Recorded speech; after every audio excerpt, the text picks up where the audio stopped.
กราบนมัสการค่ะปู่ค่ะเจริญพรช่องโจพารวยแล้วก็ FC ของโจพารวยกูสุคนนะวันนี้ก็เป็นมื้อสันวันดีอีกแล้วคือเป็นมื้อของวันจันทร์ก็จะมีเลขลาวพัฒนาออกเนาะก็เมื่อวันศุกร์ที่ผ่านมาก็ดีใจกับคุณญาติคุณโยมเด้ออาตมาบอกแล้วว่าให้ตามบ่แม่นแนวทางของอาตมานี่ก็คือแบบว่าถ้ามันหลุด2 งวดนี่แสดงว่างวดที่3เข้าแน่นอนเลยให้คุณญาติคุณโยมจำเด้อว่านี่ก็ผู้ใดที่จำคำอาตมาไว้ก็คือสิได้ผู้ที่บ่ได้จำก็แล้วแต่นะเพราะว่ามันเพราะว่าสังเกตให้โยมหัดสังเกตเลขอาตมาเด้อจังซั่นก็สิให้เอ็ดโจแนะนำจักนิดนึงเดี๋ยวอาตมาสิมาให้แนวทางเอ็ดโจเว้าโลดค่ะปู่กราบขอบพระคุณค่ะ แนวทางเพื่อนบ้านเนาะคลิปนี้เป็นของปู่กูขันขามโขงมื้อแรกเนาะค่ะมาแบบรีบแน่จังหน่อยนะคะมื้อนี้ก็สายปู่ก็ยากภารกิจอยู่ แม่นยากอีหยังแน่โอ้ยนะปู่นี่บ่ได้อยู่บ่ได้เศร้าเนาะค่ะขยันขนาดเป็นพระนี่โอ้เฮ็ดนั่นเฮ็ดนี่เนาะหลายสิ่งหลายอย่างบัดนี้เข้าเรื่องเลยงวดที่ผ่านมาเนาะค่ะปู่แนวทางขามโค้งนี่เพิ่นออก241955เนาะค่ะ241955เนาะออกเบิ่นเนาะ2ตัวล่างคือ19เนาะปู่ให้วิ่งรูด1มาเต็มๆเนาะแล้วก็1991เนาะซื้อก็ต้องกลับอยู่แล้วเนาะหลัก10บนเลขคี่เนาะหาเป็นเลขคี่โอ้เต็มๆเนาะเต็มเลยตรงเต็มนี่ค่ะ1มาเต็ม1991เข้าเต็มเนาะเลขปูนี่รุดเต็มที่บ่เกิน2 งวดคุณพ่อคุณแม่อย่าทิ้งปูเด้อใครอยากมีโชคมีลาภเด้อเนี่ยมันก็มีเขามีรุดเป็นธรรมดาเนาะค่ะปูเนาะแนวทางก็ได้แนวทางมันก็สิไปเข้าตลอดบ่ได้บางที่ก็คืออาตมาว่านั่นล่ะย่ำเพิ่นหมุนมาถึกเพิ่นก็ได้ไปเนาะจ้ะก็จะมีก็FC ผู้ลังคนก็มาหลวงปู่2 วันได้มันก็หมดแล้วยามใดมันสิเข้าว่าเวลาหลวงปู่ให้เลขเข้าโอ้ยหลวงปู่บ่ได้ตามเลยบ่ได้พ่อบาปยังหลวงปู่ซอยอยู่เนาะเลขเข้าก็จมเลขบ่เข้าก็จมเนาะหลวงปู่นี่มึนหัวตึ๊บเลยห่วยถึงทั้งคืนทั้งลงแถมไม่ออกว่าซั่นน่ะเลขบ่เข้าว่าพระเลขเข้าก็ว่าพระเอกเอาเข้าไปย่ำใดสิได้ยินว่าอุ้ยได้หลายอยู่ตินั่นล่ะก็อยากได้ยินไม่ออกว่าได้หลายนะก็คือแบบว่าหลวงปู่งวดนี้คันหน่อยก็ได้บ่หลายดอกจักครึ่งแสนจังซี่นะคือสิดีใจนำคุณญาติคุณโยมนะจักครึ่งแสนจัก50,000จังซี่โอ้คักนะอันนี้ก็เว้าย่องกันนะค่ะมีแต่เลขออกมาหลวงปู่บ่มีทุนค่าน้อยได้10 บาทหลวงปู่บ่มีทุนคือกันได้5 บาทจักบ่จังได๋นะหลวงปู่5 บาทกับ10 บาทกับ10 บาทสำนั้นตัวได้เท่าใดก็ดีใจน้ำโยมเนาะค่ะปู่นะแม่นแต่ว่าก็เป็นแนวทางก็มีเข้ามีหลุดเป็นธรรมดาเด้อคุณพ่อคุณแม่แต่ว่าธรรมดาก็อาตมาแล้วนะมันบ่มีดอกอาจารย์คนไหนสิให้เลขบ่หลุดจักเทื่อนะแม่นจ้ะแปลว่าไอ้โฆษณาหลายๆนี่จะเป็นตาระวังเด้อคุณญาติคุณโยมไอ้5-6 งวดแล้วยังบ่ทันได้หลุดนี่ไปน้ำหมู่นี่ระวังเด้อผู้ลังคนก็อยากดังเนาะจองรถป้ายแดงได้เลยตามปุ๊บโอ้ยสิว่าอยู่ว่าผู้คันก็สิเว้าอยู่กันอยากดังเนาะจองรถป้ายแดงได้เลยคุณโยมเอาเลยอยู่จองกันได้เป็นหยังปู่ป้ายแดงนี่ไอ้ป้ายแดงนี่บ่แม่นรถขับเด้อรถลากเลยตามท้องตลาด อันนี้ก็เว้านัวหัวมวนเพราะเป็นพิธีบ่ได้เวลาเนาะกับปู่เนาะอันนี้ก็ธรรม ก็ ดา นั่นล่ะก็อย่าไปซีเรียสอีหยังกับชีวิตมากมายมีเสียงหัวเราะหนึ่งครั้งก็ชีวิตก็ยืนยาวไปโอ้หลายมื้ออยู่ก็ยิ้มหัวนี่ก็เฮาก็ผ่านพ้นชีวิตมาหลายแล้วคนญาติคนโยมคนญาติคนโยมบางคนก็อายุหลายกว่าอาตมา ก็น่าสิฮู้กว่าอาตมาอยู่แล้ว เพราะว่าเฮาก็ฮู้อยู่เนาะ ห้วย ทุก ปู่ วันนี้ เว้าอย่าเว้าใส่โจพารวยดิปู่ บ่เลวบ่ได้เว้าใส่โจพารวยก็เว้าไปก็เป็นรวมๆตัว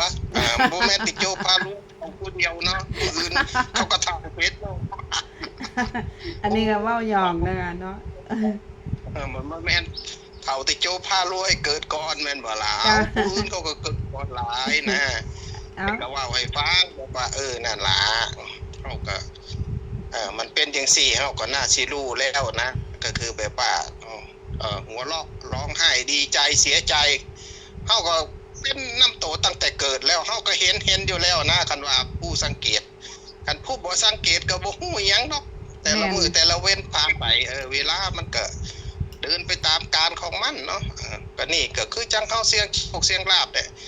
ได้มั่งเสียมั่งมันก็เป็นเรื่องปกติแม่นบ่ล่ะมันไม่ใช่ว่าสิโอ้ยคันได้เบิดตลอดปานนั้นก็อย่าว่าแต่โยมเด้ออาตมาก็โยมบ่ได้ดอก ปู่อย่าเปิดเผยหม่องอยู่ให้เพิ่นรู้หลายเด้อ ที่ว่า มัน ยัน สิ ที่ว่า ให้เลขแม่นๆบ่ได้ หลวงพ่อข้าน้อยที่สวายน้อยนายจากลูกหนึงเอาที่สวายจากลูกหนึงจังซี่วายลองเบิ่งติล่ะ เนี่ยแหละ หลาย เนี่ยแหละคือการเปิดเผยที่อยู่จริงกับบ่ได้นี่ค่ะปู่บางครั้งมันเป็นดาบสองคมเนาะปู่เนาะ มันก็เป็นดาบสองคมกับเฮา อืม แต่ว่าแต่ถ้าในลักษณะที่เฮาให้ไปตามโซเชียลเนี่ยมันก็ปลอดภัยมันก็อย่างน้อยมันก็ปลอดภัยกว่าที่จะให้คนในแถวหมู่บ้านถ้าในแถวหมู่บ้านนี่มันอันตราย จ้ะ เพราะว่ามันก็เลยอันนี้ว่าหลายห่างแล้วเดี๋ยวเขาสิเบื่อสิก่อน นะจ๊ะ หลวงปู่นี่น้ำเอ็ดโจจักว่าอีหยังบ่ได้ปล่อยตัวเล็กโอ้ยขา ปู่มาปู่วิ่งลวดตัวใดปู่ FC สิได้ ใจเย็นเด้อสวทั้งหลายเนี่ยเดี๋ยวก็ถือซื้อหวยบ่ถือก็ว่าพระหวยออกมาบ่ถือก็ว่าพระอีกแล้วบ่ได้ซื้อจังซั่นวิ่งลูดไปที่เลข4เด้อเลข4กับเลข8มื้อนี้4กับ8จ้ะปู่ แอนก็สิจับคู่ให้คือเก่าก็สิจับให้คู่แรกก็เป็น14ค่ะ10แล้วก็74 74ค่ะ84 84ค่ะ94 94ค่ะทีนี้ก็ชุด8ก็จะมี08 08ค่ะ78 78ค่ะ28 28ค่ะเอา81 81ค่ะทำนี่ล่ะแต่จะจับให้วงให้ไปที่มื้อนี้ก็ไปที่08ก็แล้วกัน 08จ้ะ08แล้วก็หลัก4ก็ให้เพจที่74ก็แล้วกันเนาะ74ค่ะซ้ำนี่ละ ปู่4กับ8นี่น้ำหนักเท่ากันแม่นบ่จ๊ะ แม่น บัดนี้เลขอันหลักขี้คู่เนี่ยค่ะปู่ หลักคู่น่าจะเป็นหลัก10หลัก10น่าจะเป็นเลขคี่ล่ะวัดดวงกันอีกทีนึงเด้อหลัก10บนน่ะน่าจะเป็นเลขคี่หลัก10บนเป็นเลขขี้เนาะค่ะมาอีกบ่ปู่ไอ้แม่นหลัก10บนเลขขี้เนาะค่ะก็มี1 3 5 7 9เนาะปู่เนาะแม่น1 3 5 7 9นะคะ 79แต่งวดเมื่อกันก็เต็มตรงนะคะตรงอ่าโอ้มันสิมาเลขขี้บ่ปูหลักสิบคิดว่า อืม แต่ว่า อาตมาคิดว่าน่าจะเป็น จ้ะแต่ว่างวดนี้มั่นใจบ่จ้ะปูหลักสิบ ประมาณจะ80%ละของบนเด้อ จ้ะบนเนาะขออนุญาตทวนตัวเลขให้ FC แป๊บนะคะปูคูขันลาววันจันทร์นะคะ23 กุมภาพันธ์ 2569วิ่งรูด4กับ8ปูให้น้ำหนักเท่ากันนะคะ2ตัว1 4 7 4 8 4 9 4เนาะค่ะส่วนหลัก8มี08 78 28และ81เนาะค่ะหลัก4นี่ปูเน้นที่74ส่วนหลัก8เน้นที่08เนาะค่ะ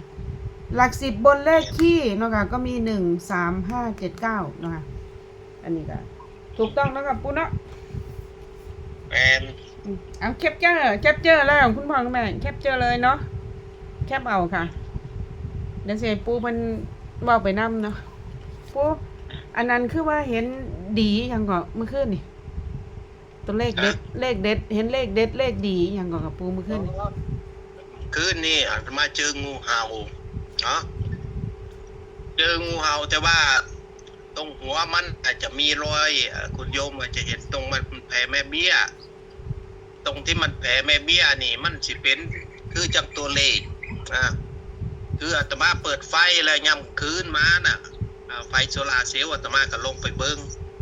เราได้ไปเจอกับอาจจะแม่นเจ้าที่เจ้าทางบ่บูนะงูเห่าโดยตัวบักใหญ่เลยสำแขนดำปีเลยแล้วก็เห็นเพิ่นเอาหัวประงบลงเนาะม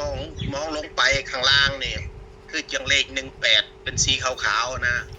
ตรงดอกนะดอกจันมันงูเห่ามันจะมีดอกจันเข้าใจปะ จ้ะ ตรงหัวมันน่ะเพิ่นก็เห็นอาตมาเพิ่นก็ชูไอ้หัวมันขึ้นเนาะเพิ่นก็สิป้องกันตัวแล้วยกหัวเพิ่นขึ้นอาตมาก็เลยบอกว่าจะบ่เฮ็ดหยังดอกทางไผทางมันเด้ออันนี้บ่แม่นเล็กบ่แม่นฝันเด้จริงๆเหตุการณ์ที่เกิดจริงๆเนี่ยอาตมาเห็นเป็นเลข18กระจักกว่าสิมารัฐบาลไทยหรือว่าเป็นเลขลาวพัฒนาคือนี่ก็ลองเก็บไปเบิ่งเด้อเพราะว่ามันก็อาจจะเป็นโชคลาภให้คนญาติคนโยมเนาะวันนี้เราสู่กันฟังเด้อชอบก็จัดขัดก็ผ่านเด้อคนญาติคนโยมจังสั้นก็สิบ่เว้าอีหยังหลายมากจนเกินไปเนาะเพราะว่ามันก็คือจังซุ่มซอวอนั่นล่ะเพิ่นก็คือจังว่าโอ้ยหลวงปู่ก็สิไปอินเดียก็ขอจัก 4-5 งวดซะก่อนเด้อเพิ่นว่านี่บ่ได้ค่าขนมเป็นเลี้ยนเพิ่นว่าหลวงปู่ก็ว่าโอ้ก็จักสิวางใดเนาะไม่ออกเอ้ยว่าซั่นก็แล้วแต่เวรแล้วแต่กรรมแล้วละบาดเนี่ยอาตมาก็บ่ฮู้คือกันว่ามันสิออกตัวใดน่ะเดี๋ยวได้ข่าวว่าหลวงปู่สิบินแล้วว่าซั่นก็บินอยู่ก็หวยรัฐบาลไทยนี่ก็วันที่1นี่ก็จะได้แต่วันที่16มีนาก็ขอบ่ายๆล่ะครับบ่อยู่หลวงปู่ก็นู่นแล้วไปอยู่อินเดียแล้วรัฐบาลนี่บ่ได้เด้อคุณญาติคุณโยมรัฐบาลไทยจะได้แต่งวดนี้งวดหน้าก็คงไม่ได้เด้อเพราะว่าหลวงปู่ไม่สามารถที่จะโทรออกนอกประเทศได้ก็ให้คุณญาติคุณโยมเก็บเกี่ยวตั้งแต่มื้อนี้เป็นต้นไปเพราะว่ามันก็เวลามันก็ไล่เข้ามาเรื่อยๆแล้วเนาะคุณญาติคุณโยมจังสั้นก็แนวทางที่อาตมาให้ไปนี่ชอบก็จัดขัดก็ผ่านเด้อแนวทางมีเข้ามีรุดแต่ว่าอาตมาบึงส่งๆแล้วก็คือสิพอสิได้ค่าประทูหัวขาดอยู่มั้งคืนนี่คันว่ายังขี้ร้ายนะกันเชื่อสั้นสายวิ่งสายรูดก็อย่าลืมเด้อจังสั้นก็เข้ามาเบิ่งแล้วก็ขอให้กดแชร์กดไลค์กับช่องโจพารวยให้เขามีกำลังใจในการหาคลิปแนวทางดีๆมาให้ฝากคุณญาติคุณโยมสำหรับปู่ผู้ขันนี่เขามาเบิ่งแล้วก็ขอให้ได้ขอให้โดนขอให้เฮงขอให้ปังให้รวยสุขุสุขคนเด้อสาธุเจริญพรสาธุค่ะปู่ค่ะกราบขอบพระคุณค่ะปู่กราบนมัสการค่ะปู่เจริญพรจ้ะ แนวทางของปู่ขุขันธ์เนาะค่ะคุณพ่อคุณแม่อะมาแล้วนะคะผู้ใดรอเนาะใครที่รอคอยก็เอาไปพิจารณาเบิ่งนะคะแล้วก็ตามนี้ผู้ได้บอกไปหมดแล้วนะคะก็โปรดใช้วิจารณญาณในการรับชมรับฟังนะคะทางช่องเสนอเพื่อเป็นแนวทางเป็นสื่อกลางเท่านั้นไม่ส่งเสริมไม่สนับสนุนเล่นการพนันทุกชนิดเนาะค่ะขอกราบขอบคุณปู่หลายๆเนาะค่ะที่แบ่งปันแนวทางมาให้เนาะแล้วก็ขอกราบขอบคุณคุณพ่อคุณแม่พี่น้องทุกคนทุกท่านที่มารับชมรับฟังกดไลค์กดแชร์กดติดตามไปตลอดก็ขอให้โชคดีร่ำรวยไปกันแนวทางปูขันเนาะค่ะคำคงไปเล่ามาแรงเนาะขอให้แตก3ตัว2ตัวเด้อไผมีโชคมีลาภมีมันก็อย่าลืมค่าเครื่องบินปูน้ำแน่เนาะค่ะ ผู้ใดเฮ็ดบุญเฮ็ดทานมากก็ขอให้โชคดีขอให้แตก3ตัวและ2ตัวซื้อลอตเตอรี่ไทยสลากกินแบ่งไทยก็ขอให้ถูกรางวัลที่1ถูกทุกๆรางวัลที่มีเนาะค่ะไผกดไลค์กดแชร์กดติดตามให้ก็ขอให้เด้งๆเลยเนาะค่ะ3ตัว2ตัวแล้วก็ถูกลอตเตอรี่สลากกินแบ่งไทยรางวัลที่1ถึงรางวัลที่5รางวัลใหญ่ๆเลขหน้า3ตัวเลขท้าย3ตัวและเลขท้าย2ตัวจงเป็นของทุกคนทุกท่านสำหรับคลิปนี้ขอตัวก่อนเจอกันใหม่คลิปหน้าสวัสดีค่ะ